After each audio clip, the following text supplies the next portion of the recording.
தனம் இப்போது எந்த போலீஸ் ஸ்டேஷனில் அந்த கம்ப்ளைண்ட்டை கொடுத்துருந்தாங்களோ அங்கேருந்து இப்போது ஒரு இன்ஃபர்மேஷன் வந்திருக்கு. அதாவது நீங்கள் கிளம்பி இங்கே வாங்க அப்படின்ற மாதிரி வந்து சொல்லி, அதாவது நீங்கள் கம்ப்ளைண்ட் கொடுத்துருக்கீங்க, மூர்த்தியை கண்டுபிடிச்சாச்சு அப்படின்ற மாதிரி கூப்பிட்றாங்க. அங்கே போனதுக்கப்புறம் தான் விஷயம் தெரிய வருது.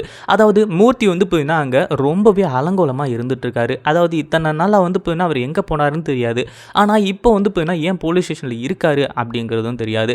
அதாவது ஒரு மிகப்பெரிய கேஸில் சிக்கியிருக்கிறதா வந்து போயின்னா போலீஸ் சொல்கிறாங்க. இதை கேட்கும்போது கையலுக்கு சரியான அதிர்ச்சி. என்ன சார் சொல்கிறீங்க? என் அண்ணன் அந்த மாதிரி கிடையாது. மூர்த்தி வந்து போயின்னா ரொம்ப நல்லவன், எந்த ஒரு தப்பும் பண்ணியிருக்க மாட்டான் அப்படின்ற மாதிரி சொல்லும்போது தான் இங்கே வந்து போயின்னா எப்படியாச்சும் மூர்த்தியை காப்பாற்றி ஆகணும் அப்படின்னு சொல்லிட்டு கயல் போராடிட்டு இருக்காங்க.